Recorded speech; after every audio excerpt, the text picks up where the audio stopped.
Em nome do Pai, do Filho e do Espírito Santo. Amém. Sejam todos bem-vindos, católicos. Vamos estudar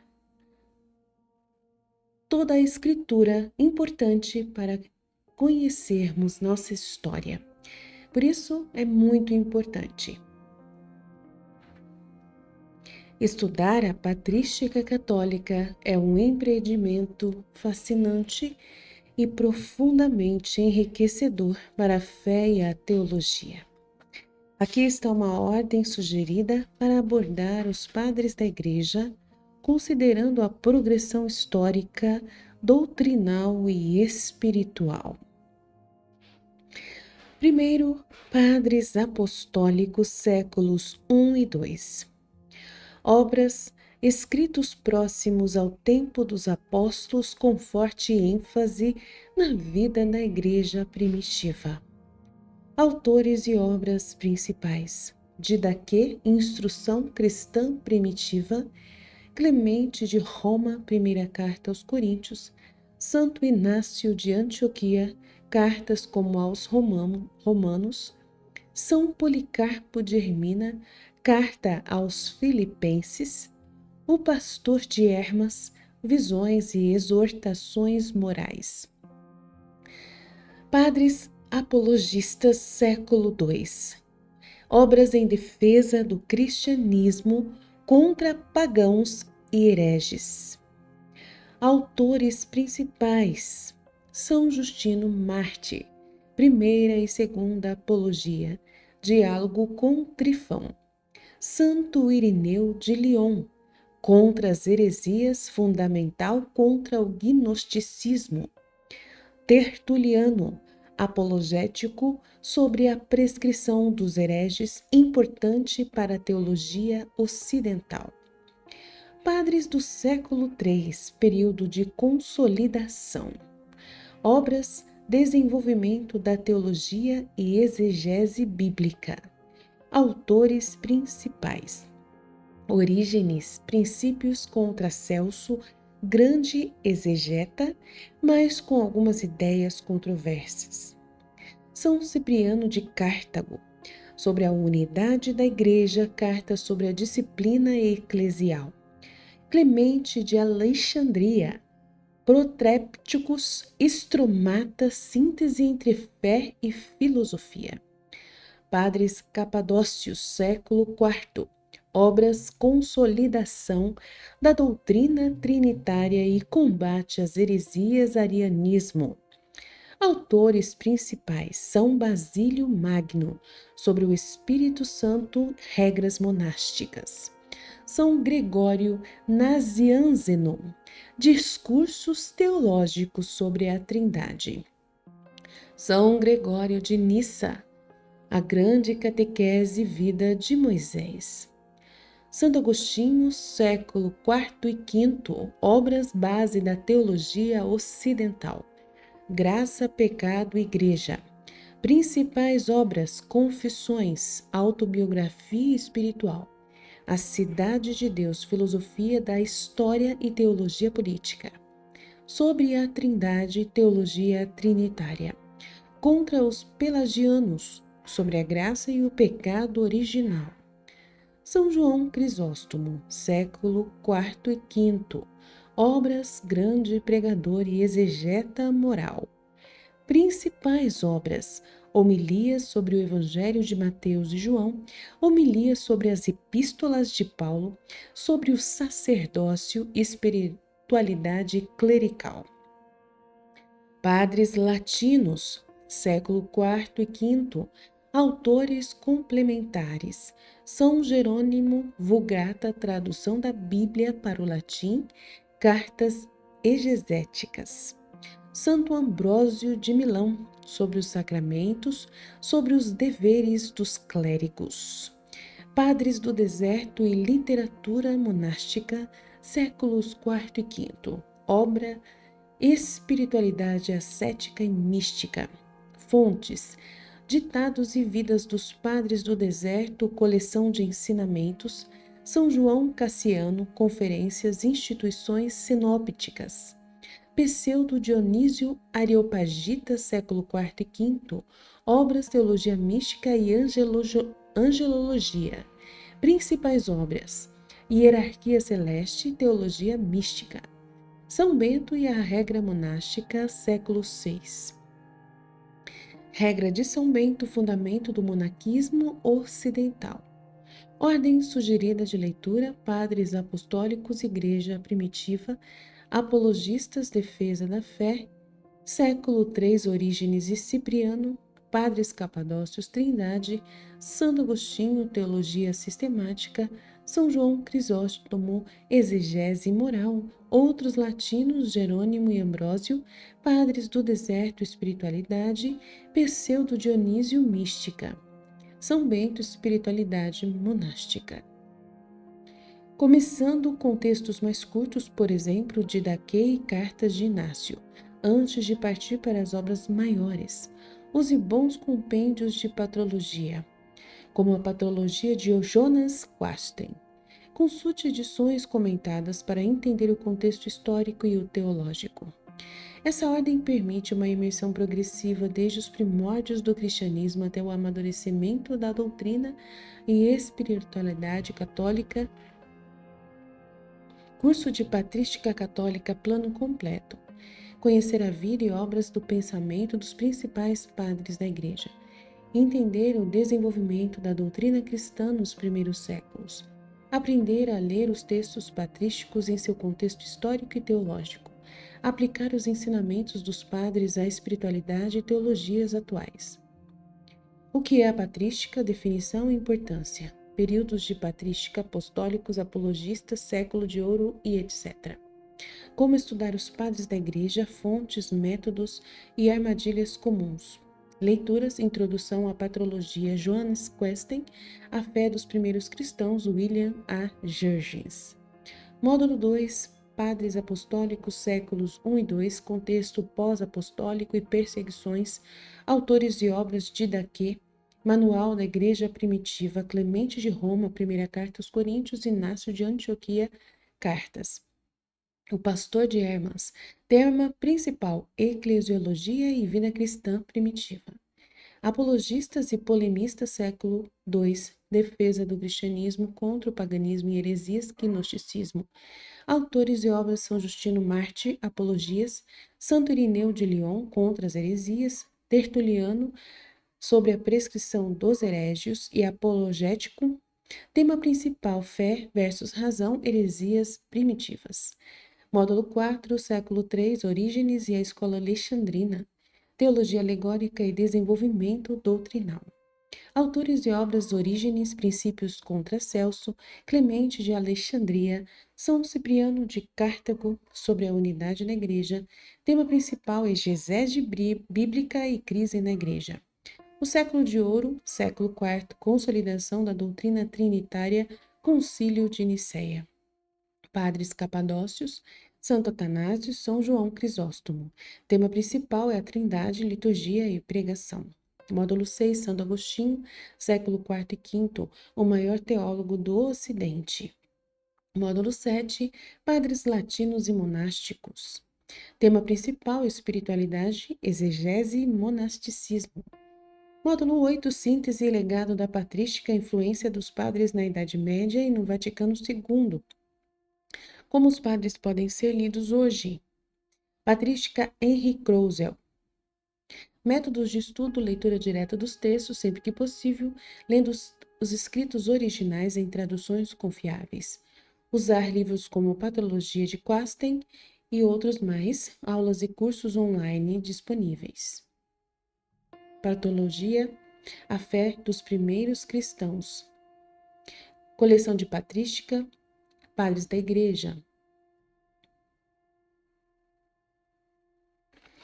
Didaquê seria o curso mais rápido, sendo o primeiro livro a ser lido, Santo Irineu contra as heresias, Santo Atanásio sobre a encarnação, São João Crisóstomo, homilias, Santo Agostinho, confissões. Se seguir esse plano, já terá uma base sólida na patrística. Didaquê.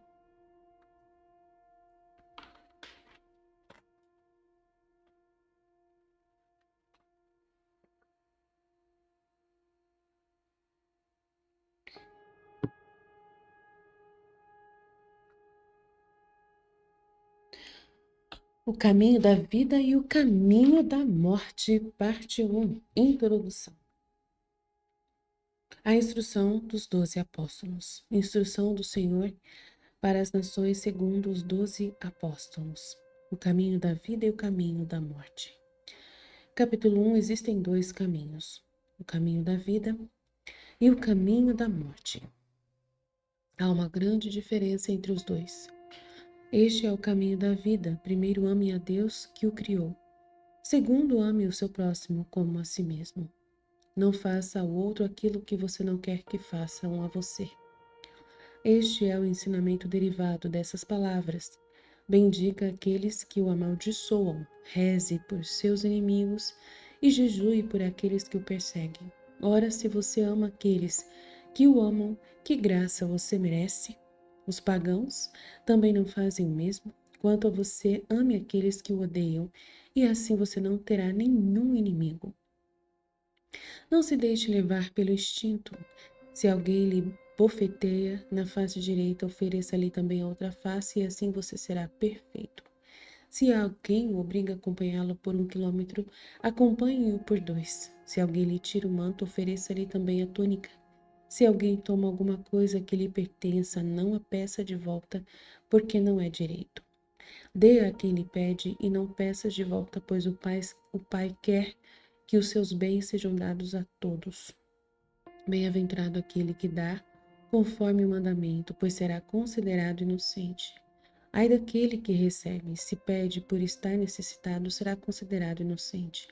Mas se recebeu sem necessidade, prestará contas do motivo e da finalidade. Será posto na prisão e será interrogado sobre o que fez, e daí não sairá até que devolva o último centavo. Sobre isso também foi dito que a sua esmola fique suando nas suas mãos, até que você saiba para quem a está dando. Capítulo 2. O segundo mandamento da instrução é: não mate, não cometa adultério, não corrompa os jovens, não fornique, não roube, não pratique a magia nem a feitiçaria. Não mate a criança no seio de sua mãe e nem depois que ela tenha nascido. Não cobice os bens alheios, não cometa falso juramento, nem preste falso testemunho, não seja maldoso, nem vingativo. Não tenha duplo pensamento ou linguajar, pois o duplo sentido é armadilha fatal. A sua palavra não deve ser em vão, mas comprovada na prática. Não seja avarento, nem ladrão, nem fingido, nem malicioso, nem soberbo. Não planeje o mal contra o seu próximo. Não odeie a ninguém, mas corrija alguns, reze por outros, e ame ainda aos outros, mas até do que a si mesmo. Capítulo 3. Filho, procure evitar tudo aquilo que é mal e tudo o que se parece com o mal. Não seja colérico, porque a ira conduz à morte. Não seja ciumento também, nem briguento ou violento, pois o homicídio nasce de todas essas coisas. Filho, não cobice as mulheres, pois a cobiça leva à fornicação. Evite falar palavras obscenas e olhar maliciosamente, já que os adúlteros surgem dessas coisas. Filho, não se aproxime da adivinhação, porque ela leva à idolatria. Não pratique encantamentos, astrologias ou purificações, nem queira ver ou ouvir sobre isso, pois disso tudo nasce a idolatria. Filho, não seja mentiroso, pois a mentira leva ao roubo. Não persiga o dinheiro, nem cobice a fama, porque os roubos nascem dessas coisas. Filho, não fale demais, pois falar muito leva à blasfêmia. Não seja insolente, nem tenha mente perversa, porque as blasfêmias nascem dessas coisas. Seja manso, pois os mansos herdarão a terra. Seja paciente e misericordioso, sem maldade, tranquilo e bondoso. Respeite sempre as palavras que você escutou. Não louve a si mesmo, nem se entregue à insolência. Não se junte com os poderosos, mas aproxima dos justos e pobres. Aceite tudo o que acontece contigo como coisa boa e saiba que nada aconteceu sem a permissão de Deus. que nada acontece sem a permissão de Deus.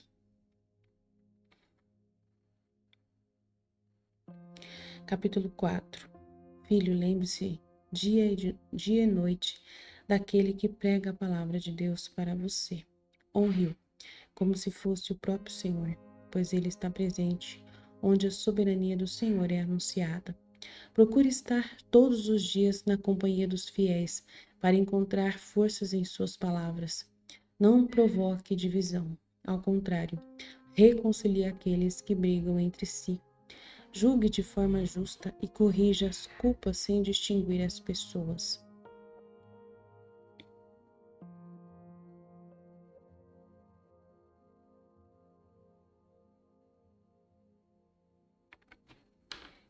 Não hesite sobre o que vai acontecer.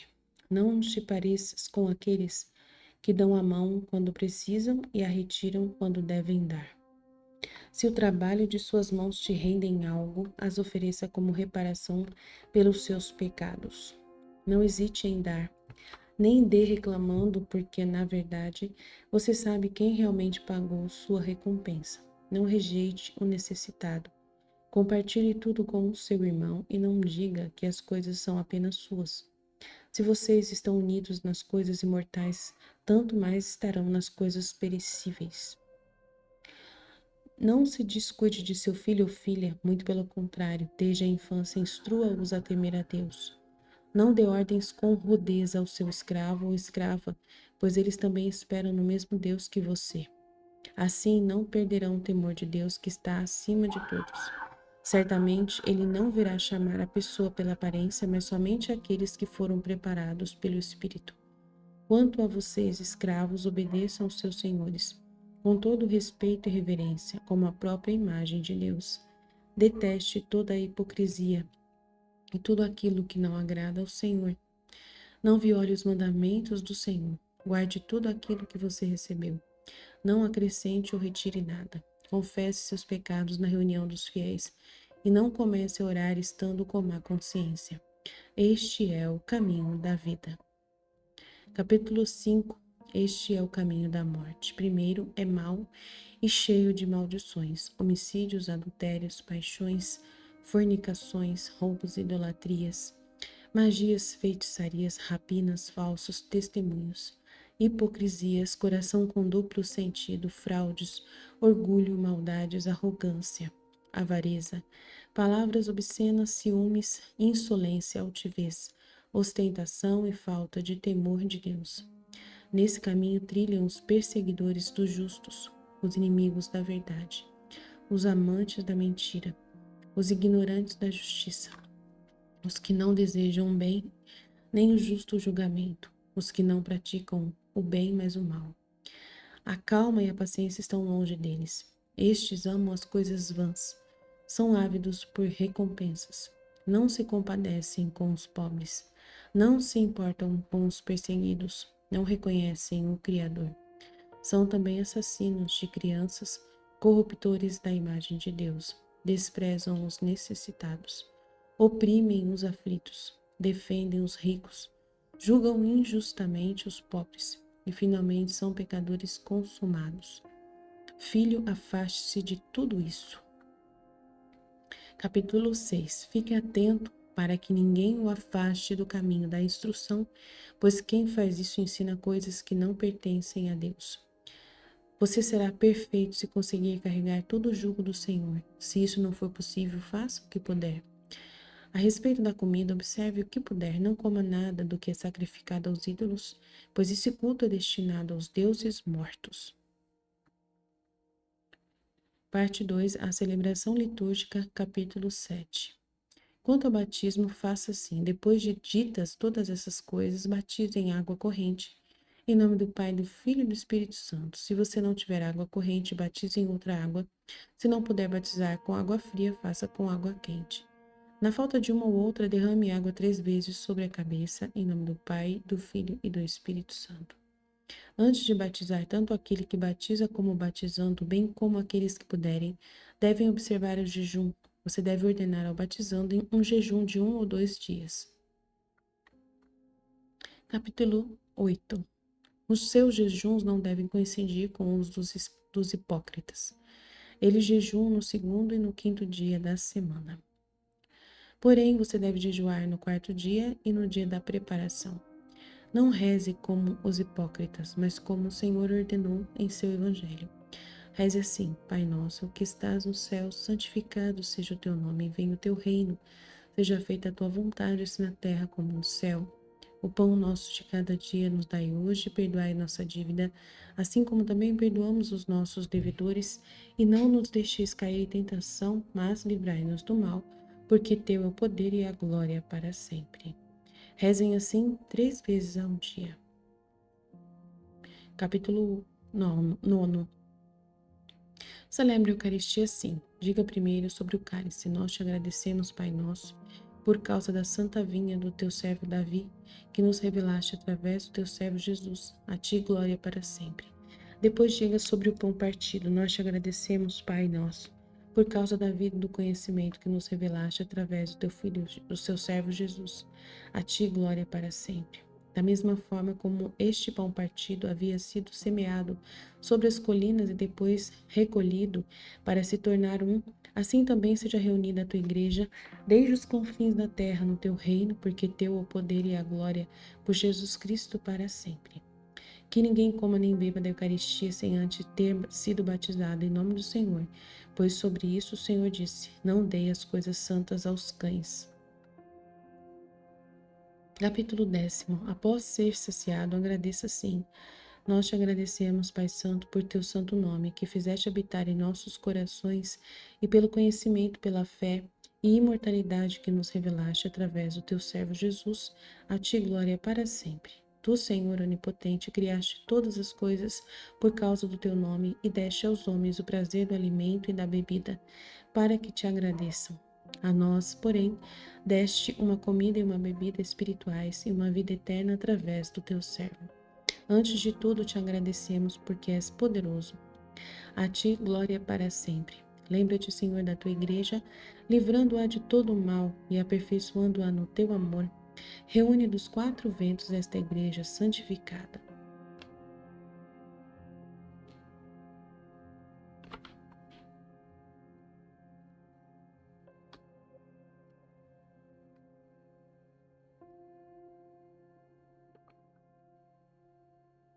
Lembra-te, Senhor, da tua igreja, livrando-a de todo o mal e aperfeiçoando-a no teu amor. Reúne dos 4 ventos esta igreja santificada para o teu reino que lhe preparaste. Porque teu é o poder e a glória para sempre.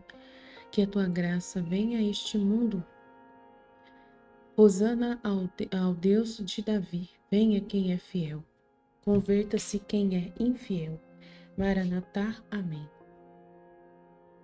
Deixe os profetas agradecerem à vontade. Parte 3. A vida em comunidade, capítulo 11. Se vier alguém até você ensinar tudo o que foi dito anteriormente, deve ser acolhido.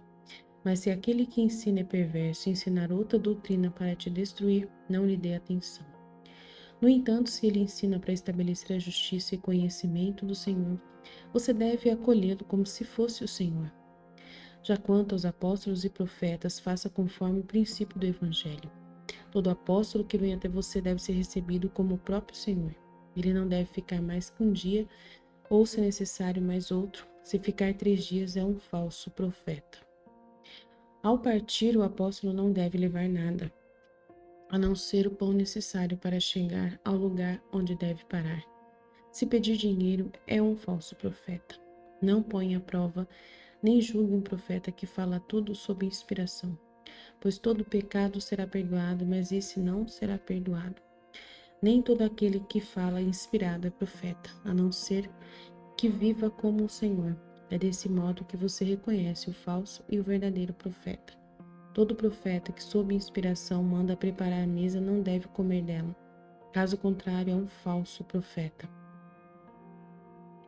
Todo profeta que ensina a verdade, mas não pratica o que ensina, é um falso profeta.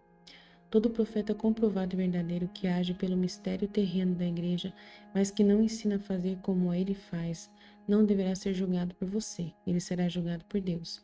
Assim fizeram também os antigos profetas. Se alguém disser sob inspiração, dê-me dinheiro ou qualquer outra coisa, não o escutem. Porém, se ele pedir para dar aos outros necessitados, então ninguém o julgue. Capítulo 12. Acolha todo aquele que vier em nome do Senhor, depois examine para conhecê-lo, pois você tem discernimento para distinguir a esquerda da direita. Se o hóspede estiver de passagem, dê-lhe ajuda no que puder. Entretanto, ele não deve permanecer com você mais do que 2 ou 3 dias, se necessário. Se quiser se estabelecer e tiver uma profissão, então que trabalhe para se sustentar. Porém, se ele não tiver profissão, proceda de acordo com a prudência, para que um cristão não viva ociosamente em seu meio. Se ele não aceitar isso, trata-se de um comerciante de Cristo. Tenha cuidado com essa gente. Capítulo 13. Todo verdadeiro profeta que queira estabelecer-se em seu meio é digno de alimento. Assim também o verdadeiro mestre é digno do seu alimento como qualquer operário. Assim tome os primeiros frutos de todos os produtos da vinha e da eira, dos bois e das ovelhas, e os dê aos profetas, pois são eles os seus sumos sacerdotes. Porém, se você não tiver profetas, dê aos pobres. Se você fizer pão, tome os primeiros e os dê conforme o preceito. Da mesma maneira, ao abrir um recipiente de vinho ou óleo, tome a primeira parte e dê aos profetas. Tome uma parte de seu dinheiro, da sua roupa e de todas as suas posses, conforme lhe parecer oportuno, e os dê de acordo com o preceito. Capítulo 14. Reúna-se no dia do Senhor para partir o pão e agradecer após ter confessado os seus pecados, para que o sacrifício seja puro. Aquele que está brigado com o seu companheiro não pode juntar-se antes de se reconciliar, para que o sacrifício seja oferecido não seja profanado. Esse é o sacrifício do qual o Senhor disse: em todo lugar e em todo tempo seja oferecido um sacrifício puro, porque sou um grande rei, diz o Senhor, e o meu nome é admirável entre as nações. Capítulo 15. Escolha bispos e diáconos dignos do Senhor. Eles devem ser homens mansos, desprendidos do dinheiro, verazes e provados, pois também exercem para vocês o ministério dos profetas e dos mestres. Não os despreze, porque eles têm a mesma dignidade que os profetas e os mestres. Corrija uns aos outros, não com ódio, mas com paz, como você tem no Evangelho. E ninguém fale com uma pessoa que tenha ofendido o próximo, que essa pessoa não escute uma só palavra sua até que tenha se arrependido. Faça suas orações, esmolas e ações da forma que você tem no Evangelho de Nosso Senhor. Parte 16. Não, é parte 4. Desculpa, o fim dos tempos. Agora é o capítulo 16. Vigie sobre a vida uns dos outros. Não deixe que sua lâmpada se apague, nem afrouxe o cinto dos rins. Fique preparado, porque você não sabe a que horas nosso Senhor chegará. Reúna-se com frequência para que juntos procurem o que convém a vocês, porque de nada lhe servirá todo o tempo que viveu a fé, se no último instante não estiver perfeito. De fato, nos últimos dias se multiplicarão os falsos profetas e os corruptores, as ovelhas se transformarão em lobos, e o amor se converterá em ódio. Aumentando a injustiça, os homens se odiarão, se perseguirão e se trairão mutuamente. Então o sedutor do mundo aparecerá, como se fosse o Filho de Deus, e fará sinais e prodígios. A terra será entregue em suas mãos e cometerá crimes como jamais foram cometidos desde o começo do mundo. Então toda criatura humana passará pela prova de fogo e muitos escandalizados perecerão.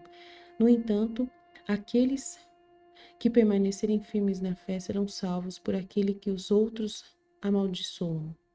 Então aparecerão os sinais da verdade, primeiro o sinal da abertura no céu, depois o sinal do toque da trombeta e em terceiro a ressurreição dos mortos.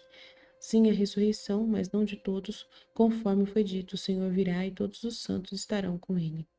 Então o mundo assistirá ao Senhor sobre as nuvens do céu. Amém. Em nome do Pai, do Filho e do Espírito Santo. Amém.